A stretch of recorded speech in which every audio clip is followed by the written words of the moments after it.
Қас күнемдер тәуелсіздігімізге қол сұққысы келген қиын кезең еді. Шәмші, әніңізге мәтін жазып едім. Көріңізші. Тіпті кейбір шекаралас аймақтарға көз салды. Қане, әнге салайық, Алтын күн аспаны. Жұмекен, сен қосылып отыр. Жақсы. Солай, менің Қазақстаным атты халық әніміз туды. Жамал, бұл ән еліміздің әр түкпіріне жетсін. Әр қазақтың жанын тебіренсін.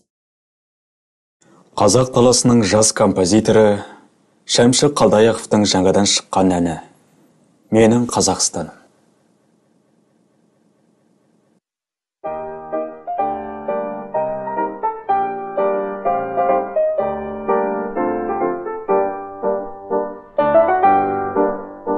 Алтын күн аспаны, алтын дән даласы, думанды бастады далама қарашы. Кеңейген жердеген жерге гүл шықты ғой, дәнегім терілеген қазағым мықты ғой.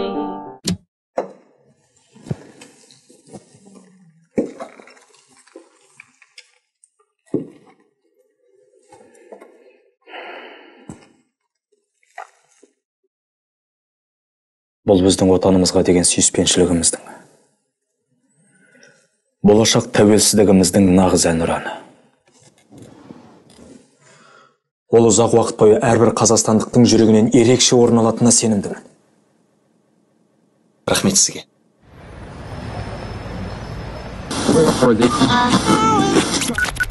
Бүгін ұлықтау рәсімінде Қазақстанның әнұраны алғаш рет шырқалып жатыр. Сөзін жазған Жұмекен Нәжімеденов, президентіміз Нұрсұлтан Назарбаев, ал әнін жазған Шәмші Қалдаяқов.